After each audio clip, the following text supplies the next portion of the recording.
Okay, so the Eagles are staring down a massive problem after their gritty win over the Saints, as some unfortunate injuries have decimated the Birds at the wide receiver position ahead of their matchup with the Bucs, so other guys are gonna have to step up, with the main one being newcomer Jahan Dotson, as it seems like the Eagles may actually have just leaked that he's gonna see a much bigger role this week. Meanwhile, Nick Sirianni defended edge rusher Bryce Huff after another bad performance in which the former Jet was actually pretty much benched, so is there any hope that he can turn it around? Plus, the Eagles got some big injury updates following their win over the Saints, while Jalen Carter was still somehow disappointed with himself after his dominant showing. So we're going to talk about all that and so much more Eagles news starting right now. Hey guys, welcome to the Philly Fan 21 channel. If you're new, I'm Evan and I cover all things Philadelphia Eagles. And NFL Week 2 is officially in the books after the two games wrapped up last night, and overall, aside from the Commanders' impressive Monday night win, it was a pretty successful week for the Birds, as they're currently sitting at 2-1, tied atop their division, while who many say are their two biggest rivals right now in Dallas and San Francisco both lost, and they sit at 1-2. Not to mention that the Eagles beat a team in the Saints that was probably the hottest team in football coming into the matchup,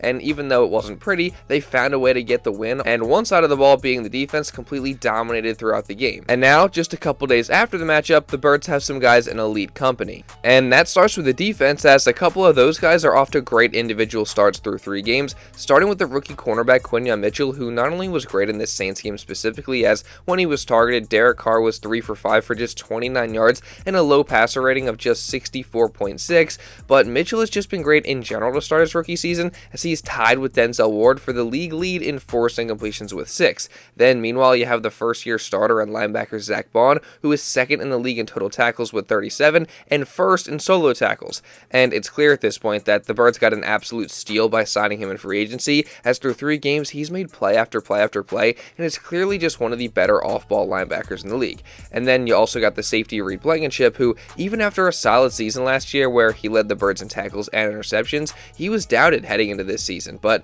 he's been one of the best safeties in the game so far this year, as he's got the 3rd highest grade among all safeties in the entire NFL through 3 weeks, and he already has 2 interceptions, which is tied for 2nd in the league. And it's also cool to see him kind of starting to step into a little bit more of a leadership role, as we can see with him speaking to the team in the locker room after the game. And then continuing on with defensive players who have impressed, we cannot forget about Jalen Carter, who bounced back after an underwhelming game against the Falcons and was just an absolute monster on Sunday and arguably the Eagles' best player in the Saints game. And that's a statement that I think head coach Nick Sirianni would agree with, as on Monday, Sirianni absolutely praised Carter for his dominant performance and also the effect his play had on his teammates. You know, Jalen Carter, he didn't play his best game, obviously, against Atlanta, but he came out and he was completely dominant in the game yesterday. Sometimes I share with you player of the game, sometimes I don't. He was our player of the game yesterday, and so he gets a game ball for yesterday because of his performance. You know, he was violent yesterday with his hands. He was athletic to get off blocks. He beat blocks every way you could possibly imagine.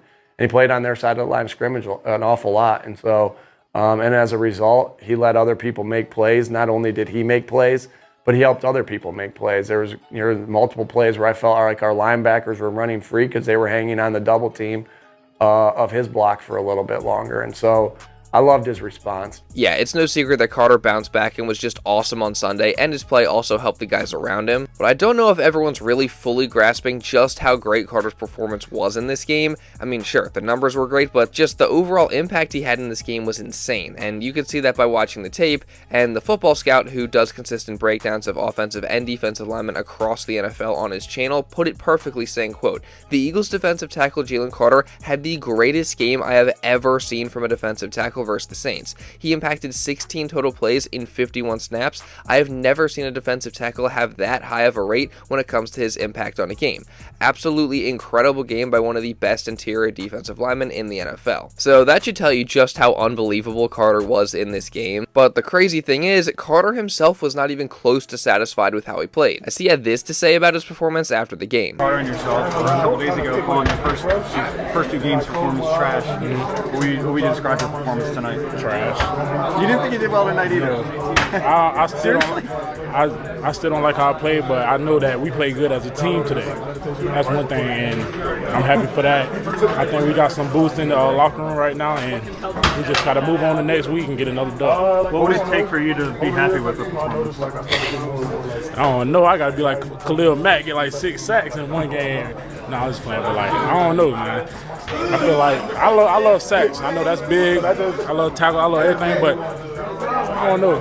Just getting a dub as a team makes me happy, but I still got to see more out of myself. Yeah, I love this guy, because not only is he clearly a team player that just wants to win, but he also holds himself to an incredibly high standard, and that's going to bode well for him moving forward in his career, as you know he's just going to keep working hard and progressing in his game as time goes on, and that's a scary thing for the league, because you already got him putting up performances like this in just his second season, where he just completely took over the game and wrecked the Saints offense, so just imagine how dominant he can become if he significantly improves from this. But even as he is now, he's just one of the best interior defensive linemen in the game and a dominant force on that Eagles defense. And then on the offensive side of the ball, the Birds also got a few guys putting up crazy numbers, as Jalen Hurts is currently 4th in the league in passing yards, while Dallas Goedert now leads all tight ends in receiving yards after his 170-yard performance, and is tied for 8th in the league in receiving yards with DeVonta Smith. And probably most impressive of all, Saquon Barkley is 1st in rushing yards in the league, 2nd in total yards, and tied for 1st in total touchdowns. So it's safe to say that Barkley is off to an incredible and also a historic start to his Eagles career. But I also want to take a moment to shout out a couple of the unsung heroes and overshine guys from the Eagles Week 3 win in backup offensive linemen Tyler Steen and Fred Johnson, as each filled in after an injury to the starter ahead of them, and there was really no huge drop off in the quality of play, which is a huge testament to them and of course Jeff Stoutland. And for tackle Fred Johnson specifically, I mean, this was a guy who hasn't played meaningful football in around 3 or 4 years according to him, and he thought he was on his way out of the league before coming to Philly, so you can imagine that Sunday was an incredibly special day for him. And he even admitted that he got emotional on the sidelines at one point, as this game was the culmination of an incredible journey for him. I mean, we're really happy for you right now. It's been a long time since I played ball, bro. I was like, after that touchdown with Saquon, I almost cried on the sideline. I ain't gonna lie, I got emotional. When I was walking up the tunnel, I saw Fred, and it was only Fred and I in the tunnel, and just gave him a big hug. And man, I could see how happy he was just from the way he performed. He's worked hard at that. We talk about roles a lot. Those guys' role was to be ready to go if their number is called, and they sure were. Tremendous credit to Johnson for stepping up big when he was needed, and overall, I mean, this is just an awesome story that you gotta love. That being said though, what is unfortunate is the Eagles' injury situation after that game, and we got some updates on those guys from PFN's Anthony DeBona, so don't worry, we're going to get into that and so much more in just a minute. But real quick, I do want to say, if you are enjoying this video and don't want to miss any other Eagles coverage or content just like this coming throughout this entire season, then make sure you subscribe, and also really importantly, turn on notifications so you're notified instantly when one of these videos is uploaded. I think that's a win-win for the both of us, because not only do I get more people consistently watching these videos, but you don't miss any other Eagles coverage or content just like this. So again, subscribe, turn on notifications, and also drop a like. Let's see if we can get to 700 likes on this video. And now, with all that being said, let's get back in the video. Now, as we know, the Eagles lost a bunch of their starters as this past game progressed, including of course right tackle Lane Johnson, who Fred Johnson replaced as Lane was ruled out early with a concussion, and they also lost DeVonta Smith to a concussion late with that dirty hit from the Saints. But the good news is, it seems like neither of them will miss more than one more game, as concussions usually don't keep guys out for too long. And then you got right guard Mekhi Becton, who suffered a hand injury, and as of now, at the recording of this video, there's actually no update on his status or how serious that injury could be. But then switching over to Darius Slay, who missed the end of the game after he was taken out by Saints offensive lineman Trevor Penning, who blocked him all the way out of bounds. But thankfully, Slay said that he's fine, so it sounds like he probably won't miss any time.